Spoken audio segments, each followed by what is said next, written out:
Can you hear me now? Do I have to start all over? Yes. Okay. I call the Wednesday, October 15th council meeting to order. I met with the council members at 5 p.m. in the sixth floor council conference room for a briefing to discuss tonight's agenda. At 5:30 p.m., we moved here to the first floor chambers to conduct the council meeting in person. And because we encourage community involvement, we invite the public to join us in person or participate via remote option through Zoom or to view on VCAT.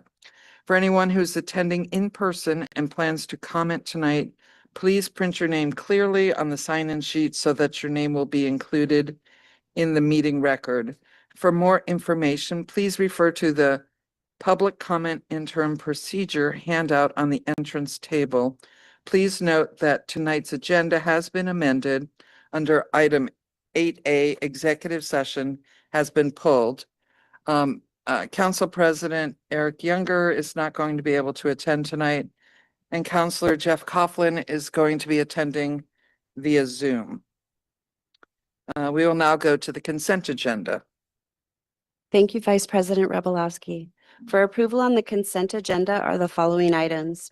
A, claims and check register. Approval of the following checks and electronic fund transfers.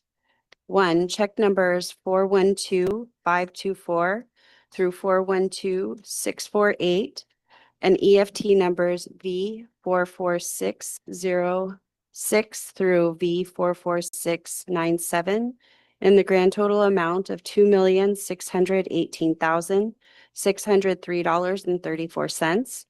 2, regular payroll for pay period ending September 30th, 2025 in the amount of $1,156,717.41. B, minutes of council meeting October 1st, 2025. C, minutes of study session October 8th, 2025. D, approval of accepting FEMA grant for an assistance to firefighter grant, AFG.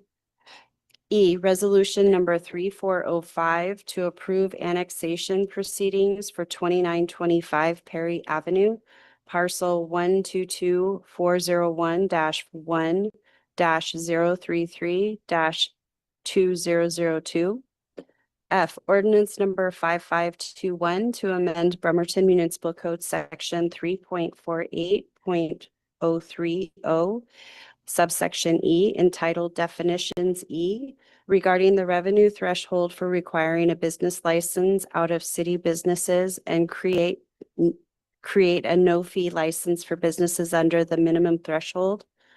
G, ordinance number 5522 to amend Bremerton Municipal Code section 3.48.030, subsection S, entitled Definitions S, regarding updates to the definitions of sales for purposes of sales tax collection. H, goods and services agreement to pre-purchase equipment for the East Side Treatment Plant UV replacement project. I, contract modification number 10 with Red Side Construction LLC for the Kitsap Lake Park renovation project. J, approve extension of appointment of Chance Berthume as Provisional Public Works Director, Public Works and Utilities Director. K, collective bargaining agreement between the City of Bremerton and the International Association of Firefighters, Local 437. And L, request for salary adjustment for Lindsay Victor pursuant to Bremerton Municipal Code section 2.50.032, subsection B2. This concludes the reading of the consent agenda. Thank you. If any member of the public wishes to speak to any of the consent agenda items presented, we only ask that you state your name for the record and please limit your comments to 3 minutes or less. Does any member of the public wish to comment on any of the consent agenda items? Yes, I do. My name is Mary Lou Long, and in the minutes of the council meeting, you did have the agenda, wipe away public recognition. And are you aware that that is a violation of the city policy of diversity, equity, and inclusion? I don't think that's registering or reported in the minutes of the meeting. You had, at that point in time, restricted public recognition to anybody. And I'm not sure what your reasoning was, but the meeting before had a large number of Christians that made some comments that did not register with you, and you did not know how to handle it properly. So you decided to just cut them off. In essence, you cut off the Christian community of this city. And I'm here to say that I'm going to report this to our community development representative, that the DEI policy was not adhered to by the council. Thank you. Thank you for the comment.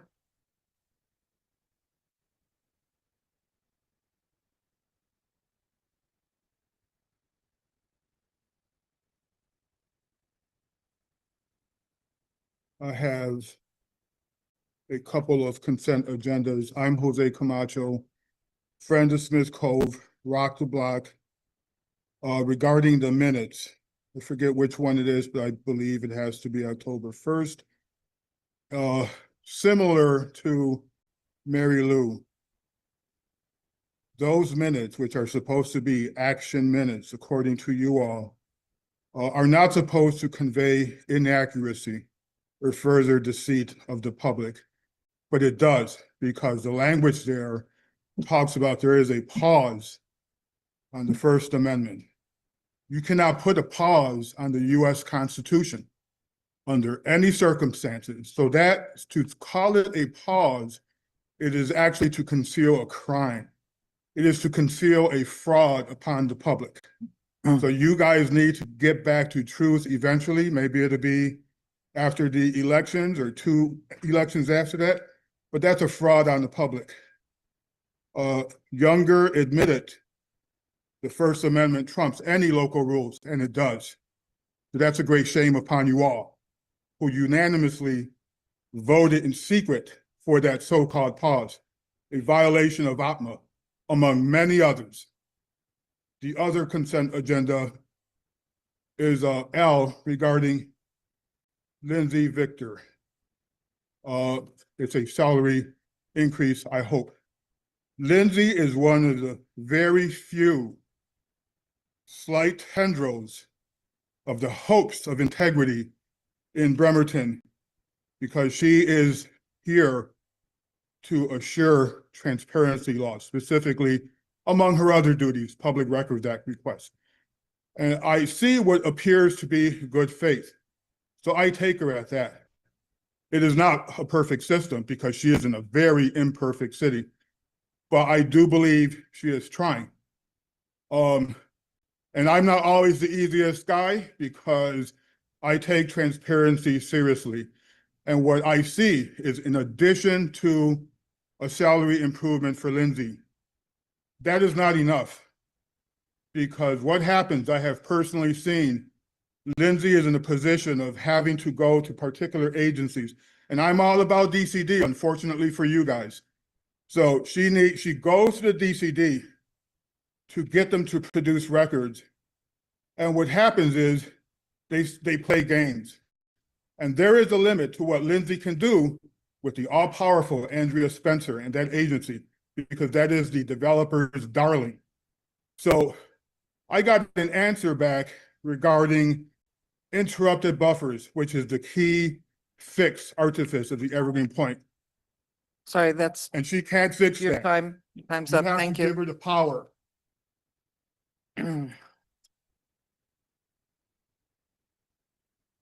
Does anybody else have any comments on items on the agenda tonight? Consent agenda, thank you. Okay. We have a hand raised online. Go ahead, please. Hello, can you hear me? Hello, is there somebody online that would like to speak? Yes, Roy, there you- is. Okay, good. I'm glad you can hear me. Can you hear me? Hello, can you hear me? Are you possibly muted? We're not hearing anything yet. Council Vice President, I can hear Mr. Runyon. I guess nobody else can hear me, Jeff. Is there anybody else online or just that one? Can anyone hear me? Council I Vice could hear- President? I could hear you, Jeff. Another 30 Yeah, I seconds. can hear. Okay, Can hear let both me of try you. at Roy and see if I can get them to. Yeah, it's on the council's end. That's a problem. Yeah. Go ahead, Mr. Runyon. Okay, can you hear me now? Hello? I still hear you, Roy, but sounds like they can't hear us. I just sent a chat to them. Yeah, I don't know. Yeah. Hello? Mr. Runyon, are you muted? No, I'm Turn it- not. Jeff, I'm not muted. If you could pass it along to him. Council Vice President, can you hear us? Can you hear me? Go ahead, try again, Roy. Pardon? Can you hear me?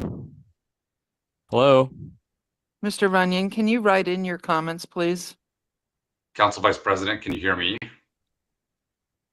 No.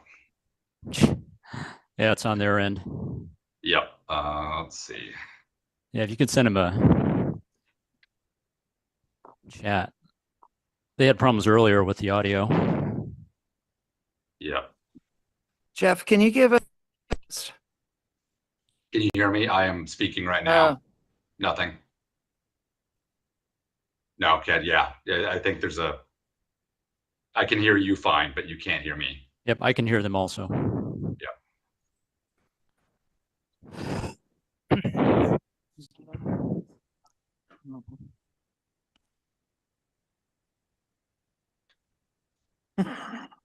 Please.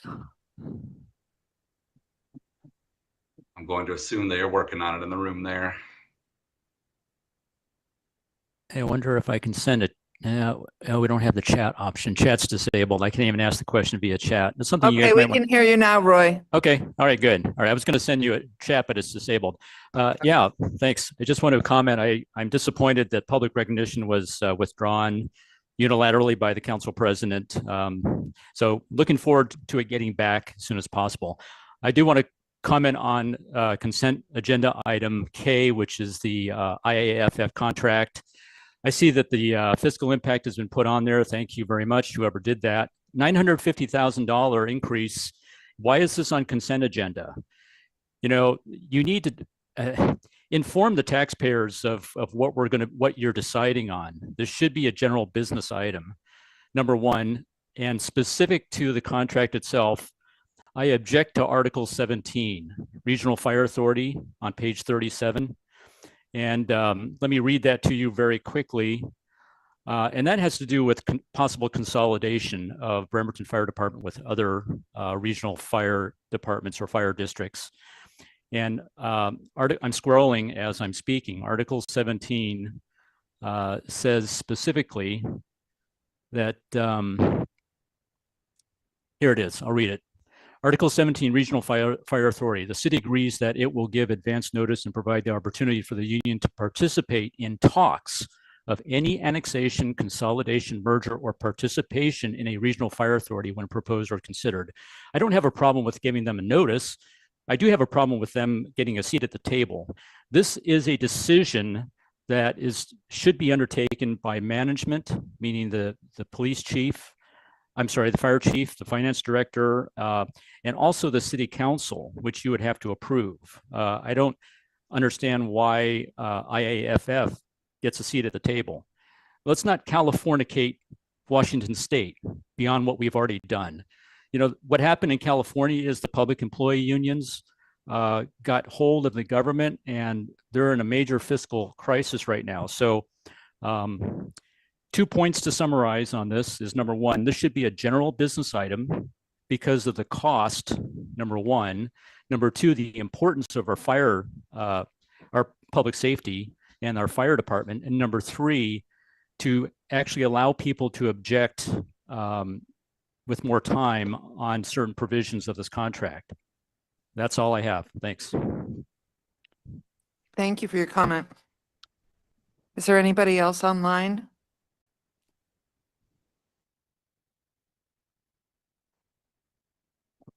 Nope. Okay. Seeing as there's no more comments, we'll go to council for a motion.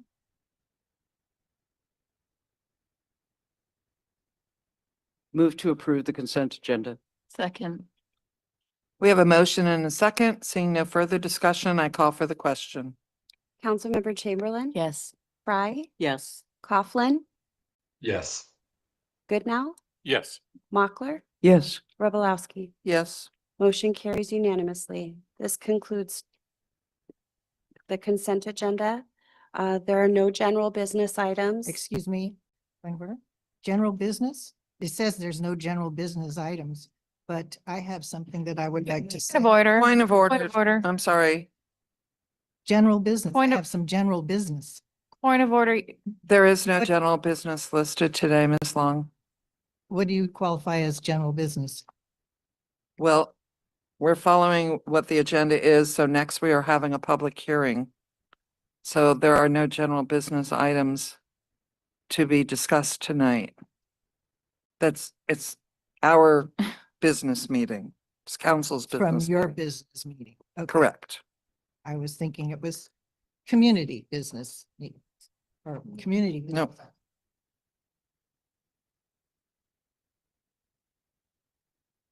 Next on the agenda is item 5A, public hearing on ordinance number 5523 to amend Bremerton Municipal Code 20, Title 20, entitled Land Use, and to approve zoning code amendments. Presenter is Planning Manager Garrett Jackson.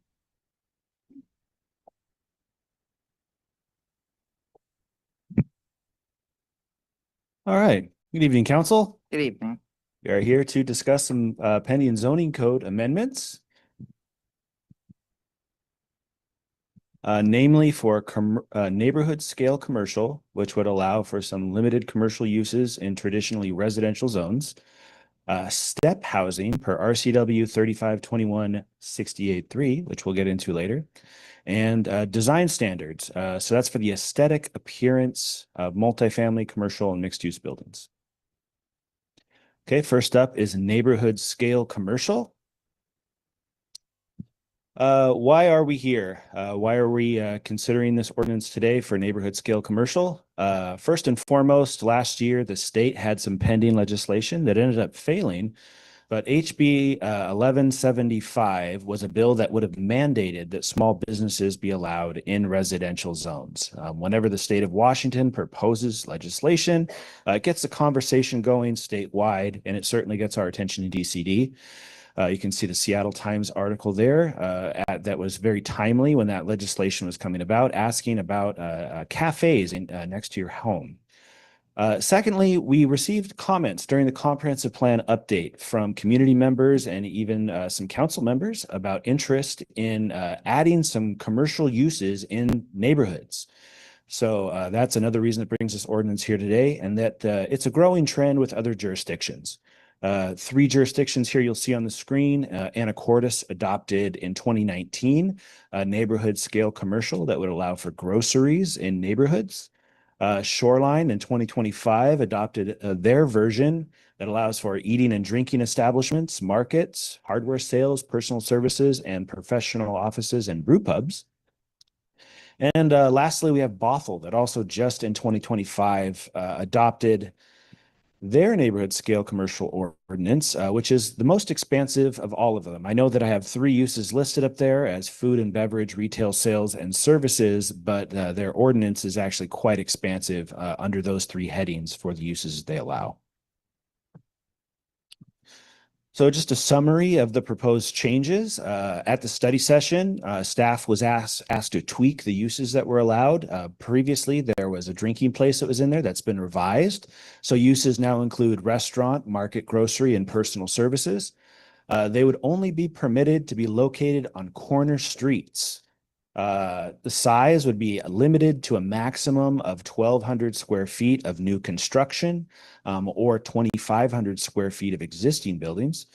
And once again, one of those study session tweaks limited to 9 p.m. rather than 10 p.m. So, and that they be required to be operated in an enclosed space and conform to city noise ordinance. That was a point of emphasis by the Planning Commission, that to ensure that there isn't noise coming out of these uses, that they be totally enclosed and follow the city noise ordinance.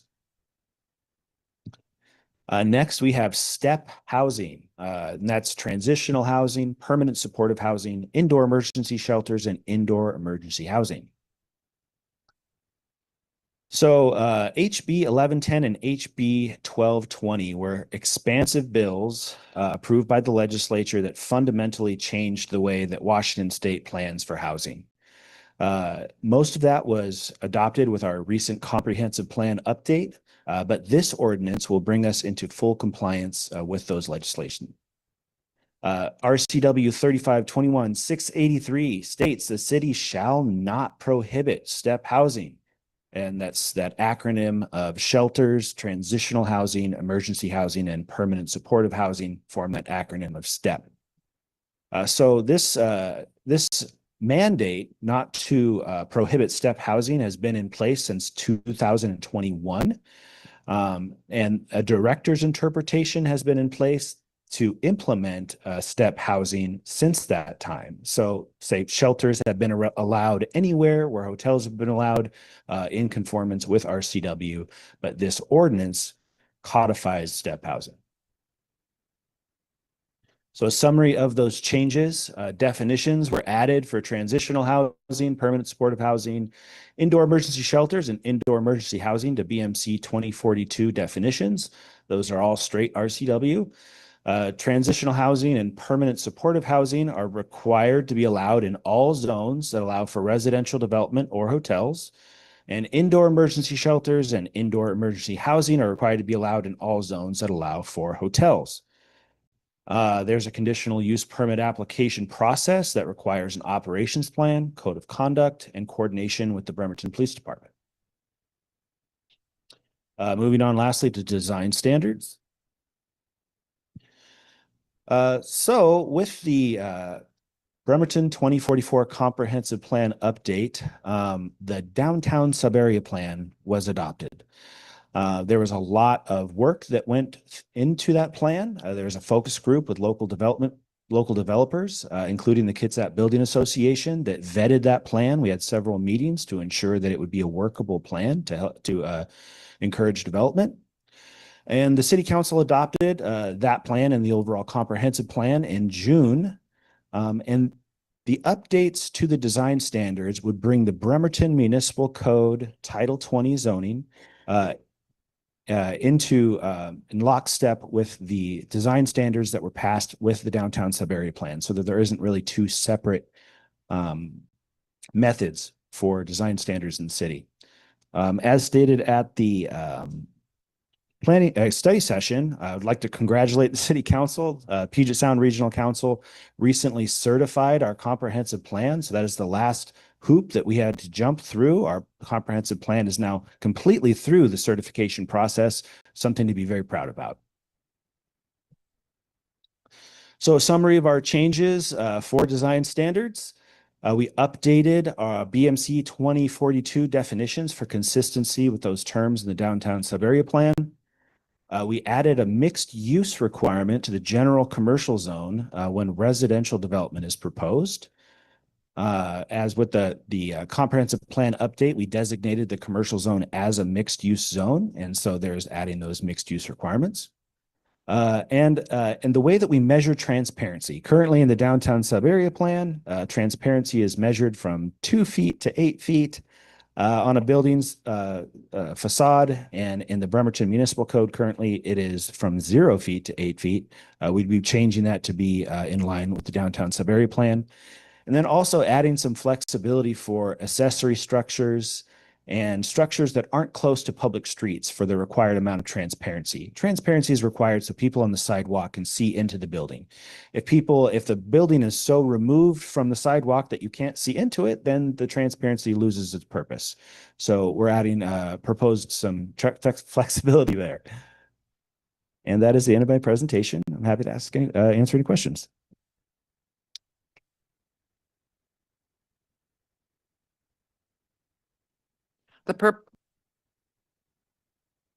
Yeah, it'd be 3 minutes. The purpose of the public hearing is to accept public comment and action is anticipated. Does any member of the public wish to comment on this item?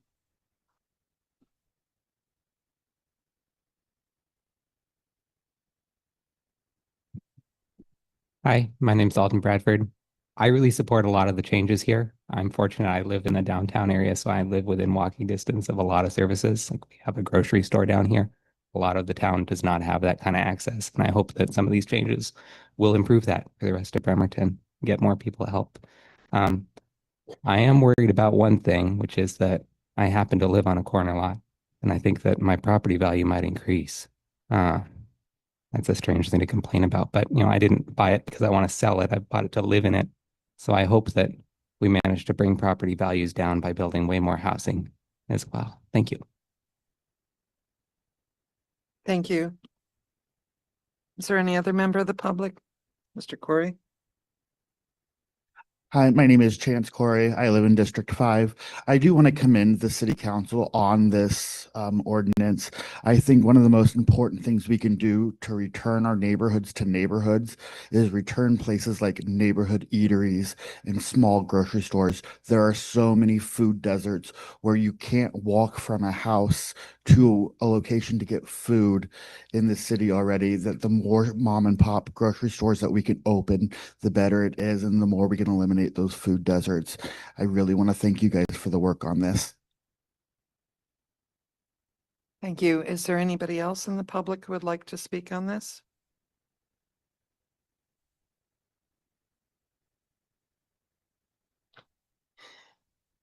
Jose Camacho, Brenda Smith Cove, Rock the Block. The reality is you hear from Jocelyn and Rock the Block almost at every meeting that the city is persecuting the homeless. So I don't think there is not one development plan, not one revitalization plan, any of the verbiage you guys use that should be uttered in public without it also including how the city treats the homeless, because it includes actual persecution. The cops tell them to move along. I have police records. The police scour the neighborhoods. You guys encourage. Is this germane to the public hearing? Germane. It is germane because this is a plan for the city and it should include the homeless, and it is completely devoid of that. So that's one of my points. The other point, which I should have actually started from the beginning, is I hope you all feel safe, because the Puerto Rican here was scaring Jennifer. She called me a domestic terrorist. So are you feeling safe? Point of order, Sarah? this is not germane to the topic. This is not Thank you. germane to the topic, Mr. Camacho. No. I just wanted to make sure. I don't want to upset anyone. Oh, Denise phrase active shooter training kicked in. Mr. Camacho, this is not. Thank you. Does anybody else have any comments on the public hearing? We do have one person online. Okay, thank you. Who's online?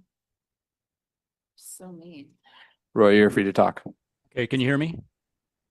Yes, we can hear you. Thank you. Good. All right, great, thanks. Well, I do I do welcome the flexibility as far as location of businesses. I just want to make sure I understood this correctly. Did the council decide they wanted a 9 p.m. restriction? If they did, that's not consistent with the noise ordinance, chapter 6.32. And the 10 p.m. is actually what is consistent with the noise ordinance of chapter 6.32. I just want to clarify.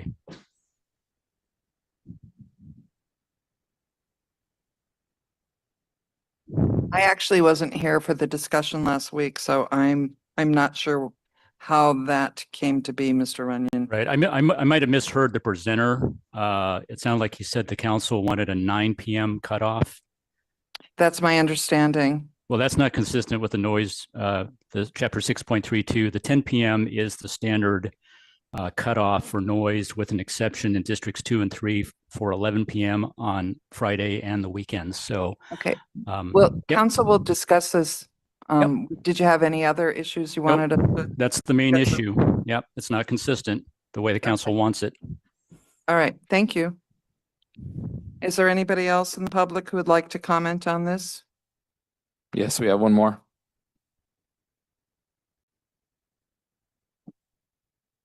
Rima, you're allowed to talk. Thank you. Can you hear me? Yes. Thank you. I watched the study session from last week. I'm really excited about this. As with the person that spoke earlier in the room, having it limited to only corner lots can impact the property values of people that didn't consent to that when they bought their homes. Also, for neighbors like myself, I don't own a home on a corner lot, but I'm also very interested in opening a community third space, which is the intention of this change. In addition, some other jurisdictions allowed for breweries. We in Bremerton have a hotbed of brewery energy right now. There are other breweries moving to Kitsap from elsewhere in the state. And by limiting it to exclude eateries, drinkeries, and breweries, it's not giving the opportunity to build these third places like we need in our community. You might know that we have a loneliness epidemic in the country, and we need reasons to gather. That would be sharing a meal and sharing drinks together. So I really encourage you to include eateries, drinkeries, and also breweries like was done in other jurisdictions in Washington. Thank you. Are there any other people online waiting to, oh, go ahead, No. sir. And council, I'm Nate Axtell, Westside Baptist Church. Just want to thank Mr. Jackson for the presentation. That was informative. And just want to speak as an advocate for freedom on the plan with all the requirements for these small businesses. I just want to advocate for people who might be able to scrounge up enough money to start a small business, be able to buy the property and run a business, but not necessarily have the money to put new windows or meet all those requirements. I just want to advocate for freedom and less requirements. Thank you. Are there any other public comments? Okay, seeing none, I close the public hearing. We'll go to the council for motion.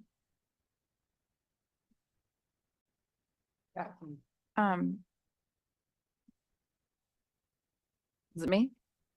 I got it right here. Move to pass ordinance number 5523 as recommended by the planning commission to amend Bremerton Municipal Code Title 20 as presented in Exhibit B. Second. We have a motion and a second. Opening this up for discussion. Okay. This is a really exciting proposal for amendment. So this is the appropriate time to address the timing issue. We can make amendments to the noise ordinance if we needed to. Also, the discussion regarding 9 p.m.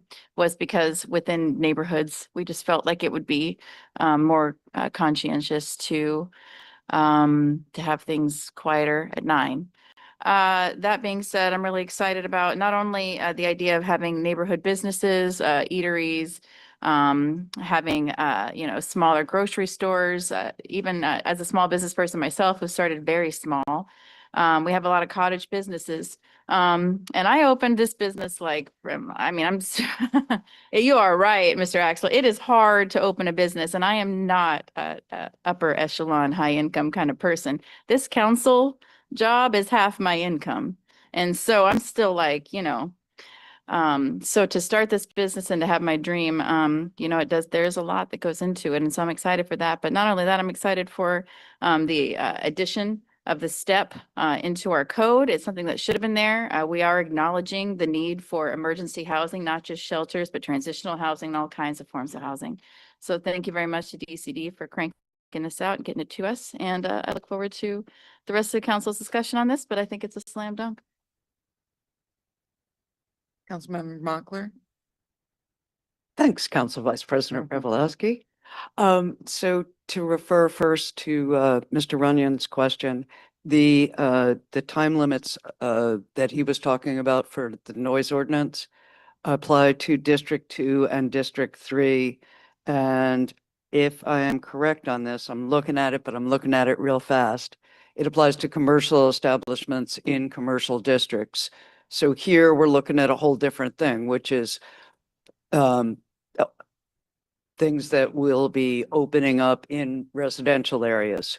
My personal objection to a 10 p.m. is that my neighbors get home from the shipyard between 4:07 and 4:15, and they are in bed by 8. So 9 o'clock seemed like really good.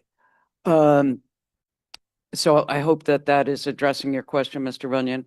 And also, I'd like to echo Councillor Chamberlain. This is the state is the other part of this is that the state has mandated that we have to have shelters, and they've given really clear definitions of what kinds of shelters.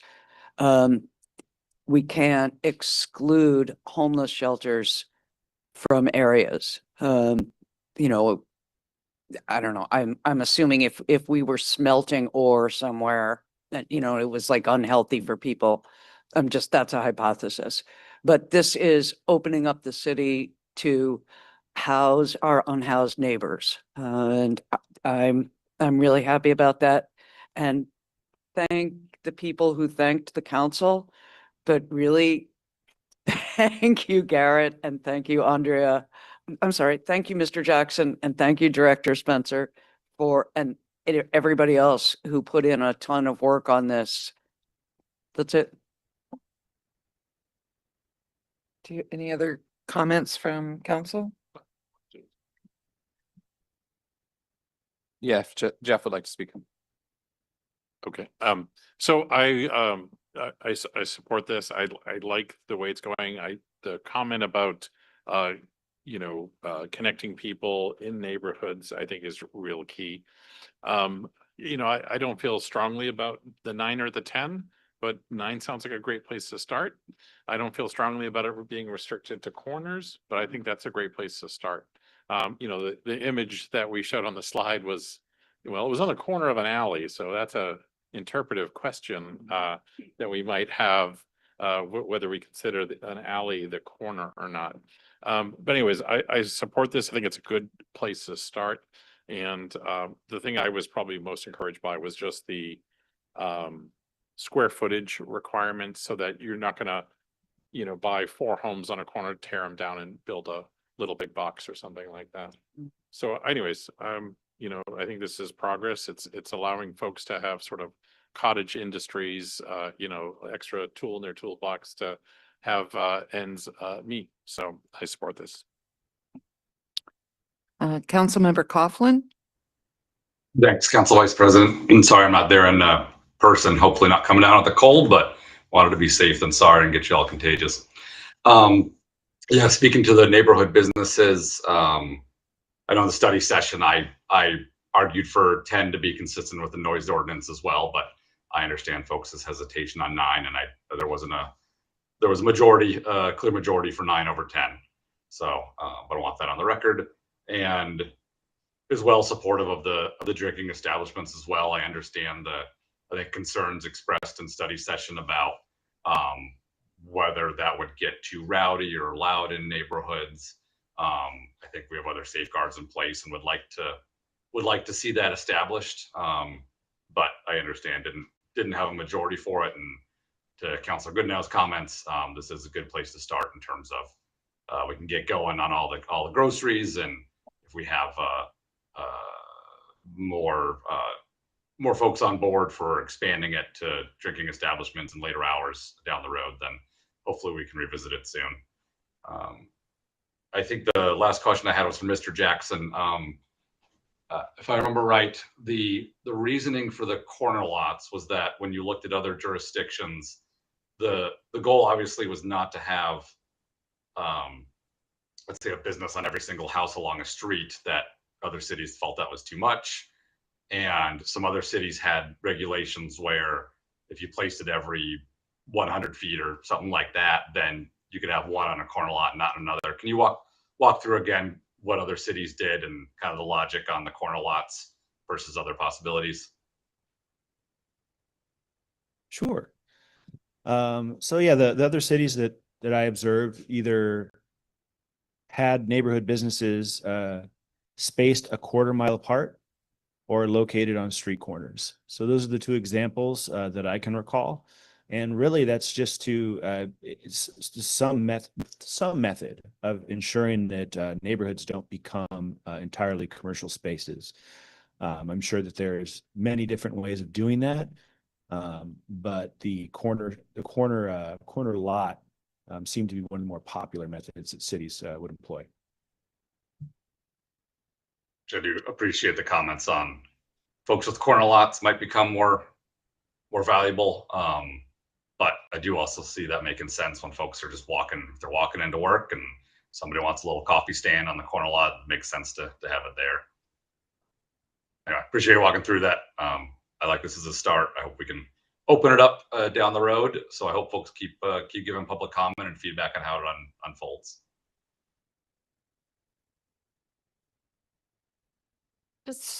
So I grew up in an area that the city was founded in the 1600s, and we had all sorts of little tiny businesses scattered throughout that luckily were grandfathered in and allowed to stay. So on a residential street, there might be a small tavern in the middle, and the next block, there might be a little grocery store and sewing supply store. So I'm kind of concerned that we're just limiting to corner lots because say my neighborhood that I live in now, we got an Airbnb on one corner and I doubt they're going to give that up. And there's a family with young kids and I doubt they're going to give that up. And so it seems a little restrictive to me, just having them on corner lots. So would somebody be able to ask for a variance to do the like mid-block? Because if you're going every quarter mile, that means at least 2.5 blocks minimum that somebody would have to walk to go to a coffee stand or go to a little neighborhood restaurant. And it's pretty hilly in the area of town I live in, so it'd be nice if we could have them a little closer, but And the question that I heard was, is there a variance process? There isn't one written into the code. It could be amended at a later time if it becomes an issue. It's up for the city council to decide. okay. All right, thank you. Are there any other questions from council? Okay, seeing no further discussion, I call for the question. Councilmember Frye, Yes. Coughlin, Yes. Goodnow, Yes. Mochler, Yes. Chamberlain, Yes. Ribolowski. Yes. Motion carries unanimously. Next, we have the mayor's report. Welcome, Mayor Mueller. All right, good evening, Council Vice President Rebolowski, members of the council. Got a couple slides to share with you.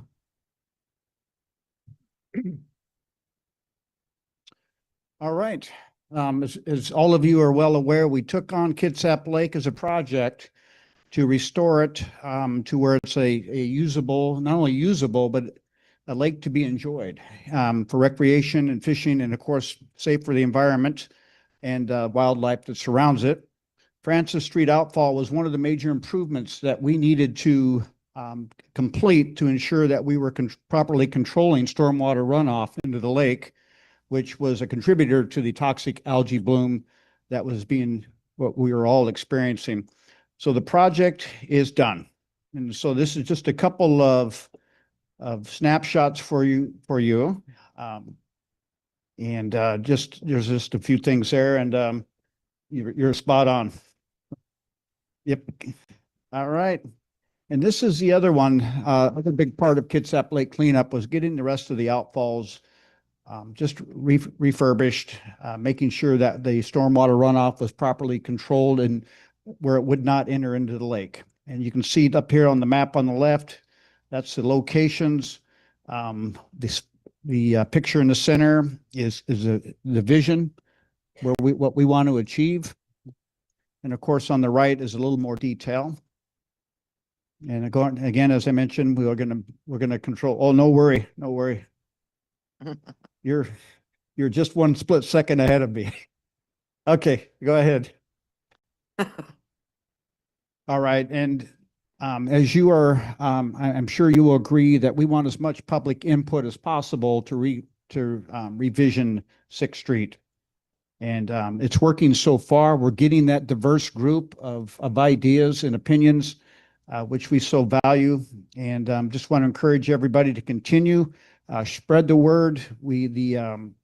The public input period of this is open until October 26th. We will never stop taking feedback, but this is a point where we start consolidating everything we've heard into a report back to you, City Council, and this will help guide our next steps.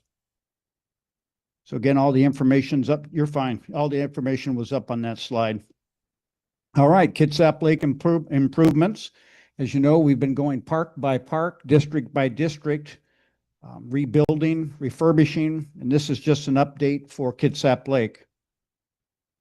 And I want to invite the public to participate in the playground design. So we've got a couple of different options for folks to pick from. I think it's cool. This is nice to have for our citizens. We all could use some good outdoor recreation. Of course, this is designed for the kids, but they're accessible, and so the grandparents and the parents can get out there too with their kids and grandkids. So, council, the Public or Parks and Recreation Commission will be reviewing all the proposals and all the input received from the public and making some recommendations at their next meeting.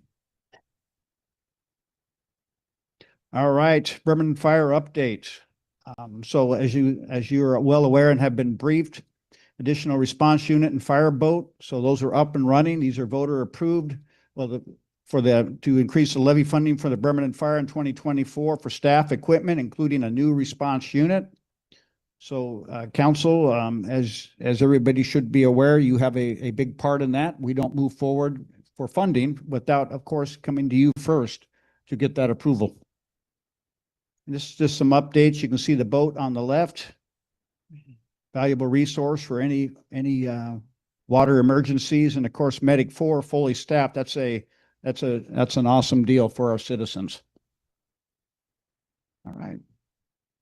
Gorse Creek Restoration Project, again, a partnership with Suquamish.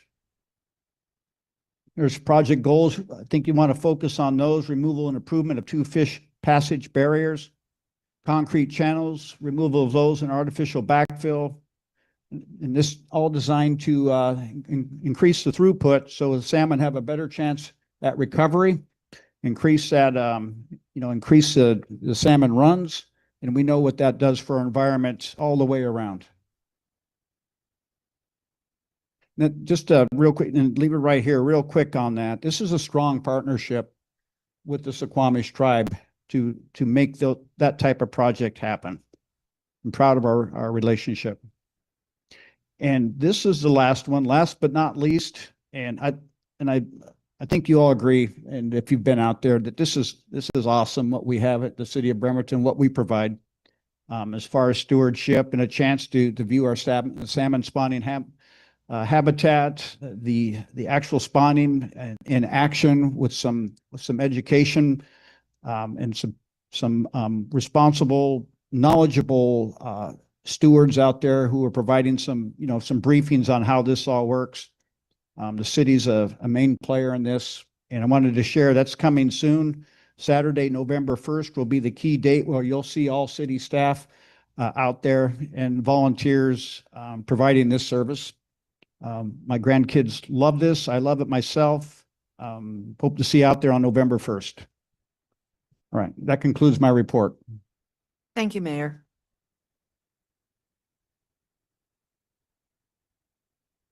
This is an opportunity for council members to provide an update on any issues or events taking place in their district, announce any events they've recently attended or plan to attend, and or to speak on any other city-related topics.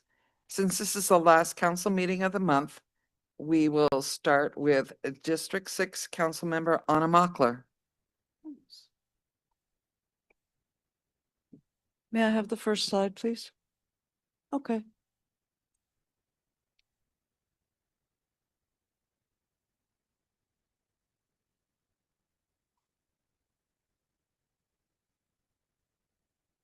Great. Next slide, please. So we have two community members on the audit committee that I chair. And if this is the opportunity to, by Friday, October 17th, if you would like to apply for the City of Bremerton Audit Committee, get your application in. Okay. Next slide, please. Huge, ginormous gratitude to the Bremerton IT team because Bremerton One app is finally up, not just on Android, but on Apple as well. Yes, for people who do not have like a laptop that they carry around with them that can take photographs. And I think if you look at the new screens, I'm really happy about them for especially older people, because each field is large enough that it's much easier to pop information in. The graphics are the same. Thank you, IT. Next slide, please. Any non-emergency concern goes to that. My constituent Don Heron sends me these and I think they're a good thing. So I'm putting them in front of you guys. Employment prep, upgrading or acquiring computer skills, resume building. They also have ESL classes, which either are or are not on the next slide. Next slide, please. Yay. Okay.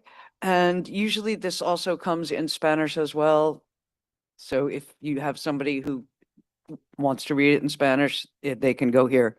The ESL classes are pretty decent. People report well of them. Okay. So no more slides, please, because I'm going to keep talking. Okay. So on, I'd like to, or, once you're doing slides, there's nothing you can do but slides. You can't turn the slides off? Just keep rolling. Keep rolling. Okay. Well, this is an inspiring slide. So yay. On Monday, October 20th, if you are interested in planning the future of our city, the Planning Commission will be holding its regular meeting and will also be having a public workshop on Title 20 zoning code amendments to critical areas ordinance, shoreline master program, and landscaping standards. In plain language, critical areas ordinance is protection for wetlands, streams, aquifer recharge areas, steep slopes, wildlife habitat, and also the types of sensitive areas that you really don't want people building on slopes like this, I've only had time to skim through it. I just got it yesterday, but landscaping standards is actually this is the nuts and bolts of people at the Eco Forum that I held in September really want trees. Well, landscaping standards is where you actually see the requirements for trees. And the most interesting thing that I've seen on a first look is that native vegetation is no longer required. And I'd like to point out why I go on and on about native vegetation. It's that native vegetation is adapted to here, uses less water, needs less maintenance, and supports native insects, pollinators, wildlife. It's the whole ecosystem of here.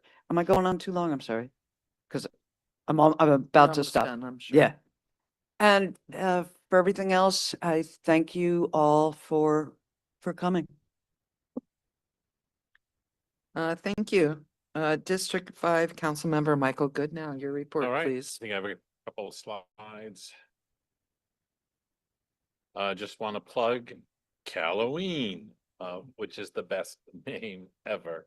October 25th, 5 to 9 p.m. Let's see, costume contest, face painting, trick or treating, raffles, ghost stories, a cakewalk, live DJ, spooky storefronts. It's kid friendly up till 8 p.m. And then like a corner business, it's be done at 9.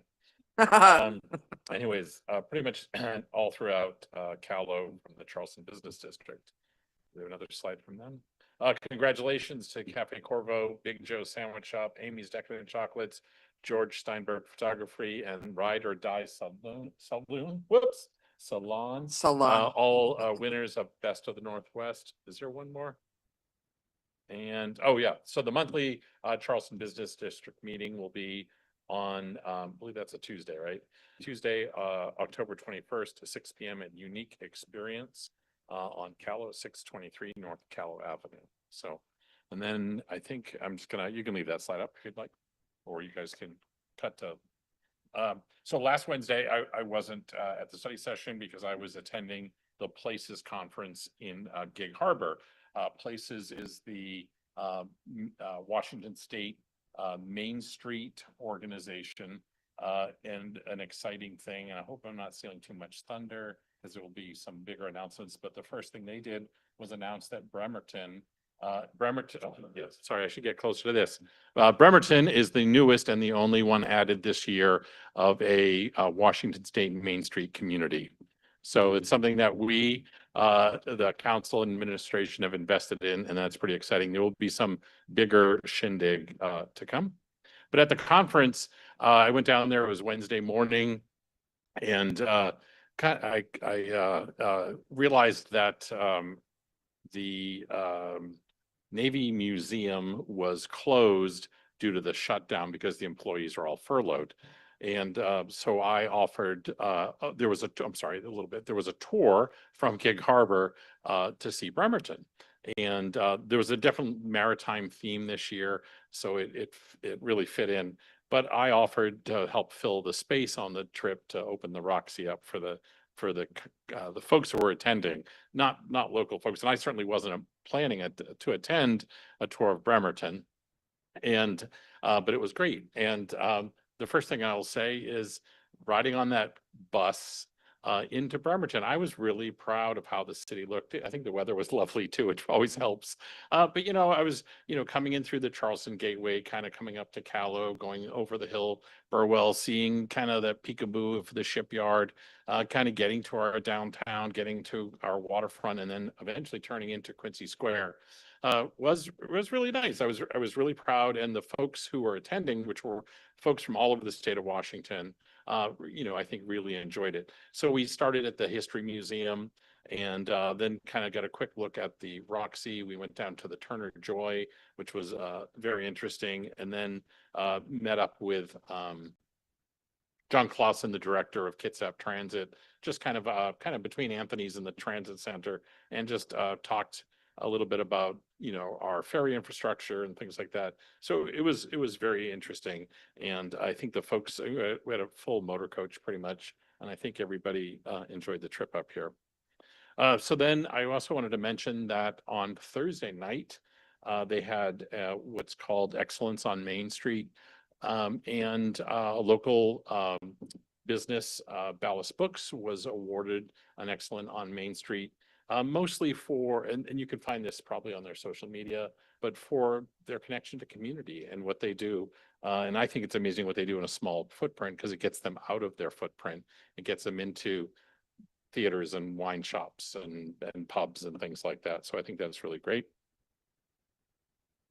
And is that all I wanted to mention? I think that's it. So anyways, it was a great conference. Gig Harbor hosted it.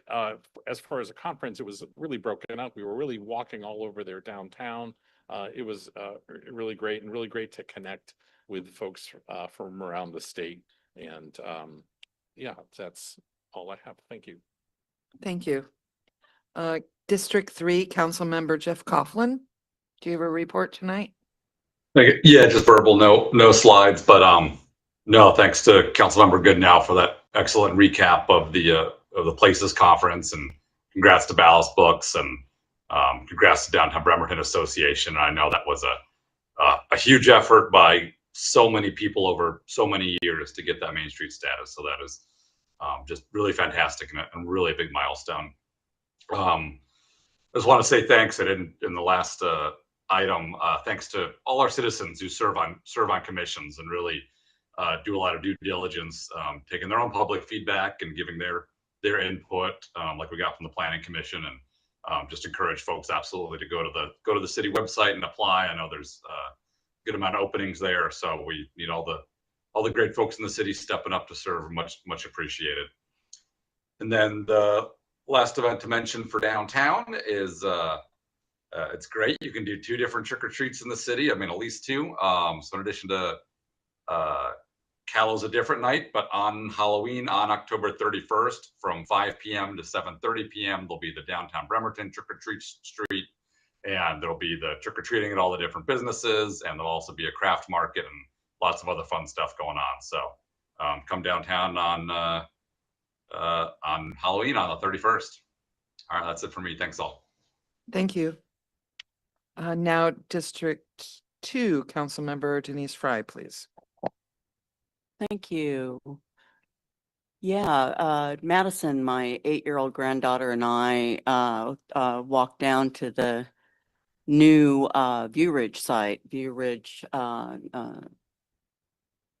Elementary Arts Academy. I always forget that long name. It's just View Ridge to me.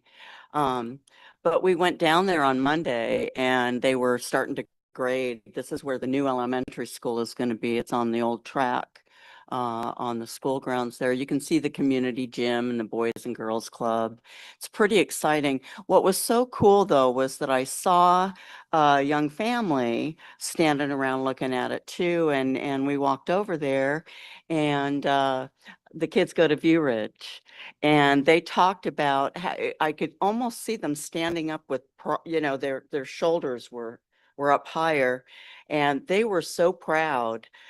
They get to watch their new school being built while going to school at the old school at the same time. And it is pretty cool. I think we can teach our children a lot about what a community can do when it comes together, So there's a lot of excitement for the new campus and actually for that whole area. Just wanted to give you a little report on it. And that's it for me for tonight. Okay, thank you. District 1, Councilmember Jennifer Chamberlain, your report, please. Thank you. Can you go ahead and stop sharing for just a quick moment? Okay. So I'm really excited to see all the kids here again. You guys know I love when you're here. I wanted to just talk about something really briefly that happened that I don't agree with, and a couple things I don't agree with. I want to make sure that you know that we are not trying to restrict Christian voices. That's 100% not what's happening here. You have the freedom of speech with your religion, just like everybody else here does. Okay, so there's nobody here that's trying to restrict that from you. You have every right to grow up and believe in what you want to believe in. Okay, I want to validate that. And we also, sometimes it seems like we're just characters up here, like we're not real people. We're just suits up at this like desk, but we're real people with real stories and real histories. And we come in with like real experiences, and some of them were pretty scary growing up. And I really hope that you're growing up in a safe home. I think that you probably are. I can tell you have parents that love you and take care of you and protect you. And not everybody has had that. And so for me, for instance, I grew up in a home that had domestic violence, and we had the threat of guns and in some of that domestic violence. And so I take it pretty serious. I'm sure that you have family and friends that take gun safety very seriously. I take things like that seriously too, because I grew up in a space and in a time where there was threats. And I also worked in the school district, and we also did a lot of active shooter trainings, and it can be really scary, but it's also a really important thing to do so that you can be ready for emergencies, just like tornado drills, just like earthquakes, just like all that stuff. I want to stand up for my colleague who she and I could have like the most opposite beliefs about development, but where I support her in is her work that she's done with the YWCA for domestic violence victims who have had threats of violence with guns. And so thank you for your work in that way. And I know that you take it seriously too. I've actually had a gun in my face twice in a threatening way.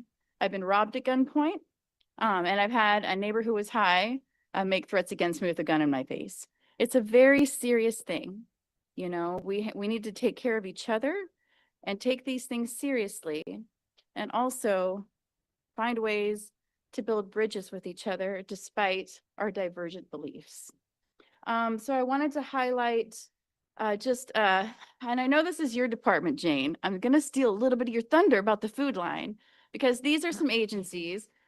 This is like, you know, when I think about grassroots organizing, and we can start sharing again too. And I've been part of grassroots organizing too. I worked with Bailey Tupai with Rock the Block. I legitimately have served food on the streets. And I've done work with my group of atheists to bring resources out to the unhoused community. We've done that sort of thing, and there's grassroots, and there's a need for grassroots organizing out there. And what I loved about being part of that is building bridges with people of divergent beliefs. And I think about the work that they're doing at the food line as well. And when I was growing up, we had to use the food line sometimes. We had to use, not the Bremerton, but we were in Silverdale. And so we had to use the food line, but we didn't have this amazing connection of resources. And when I think about people that are doing the hard work, it's people that are building bridges and not burning them. And the food line, look at these amazing connections that they're making. They have resources available, case management, through these different resources every different day of the week near about. And so here's a list of them. There's on Monday, there's going to be a Scarlet Road opportunity for counseling and resources. We have library tech help for folks that are waiting for their food services on Tuesday next week. Kitsap Homes of Compassion. So Housing First the following Monday, and then the following Tuesday, Kitsap County is coming back to do another aging and long-term care.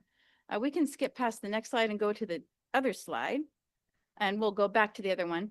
But I also wanted to remind you guys about a really fun event, family event. It's going to be amazing. It's the Turkey Trot. You get to do a little 5K on Thanksgiving and earn your turkey and earn your pie and get your calories burnt out of the way early and have fun. And so I wanted to remind you to sign up for the Turkey Trot to benefit the Bremerton Food Line. And we can go back to the previous slide.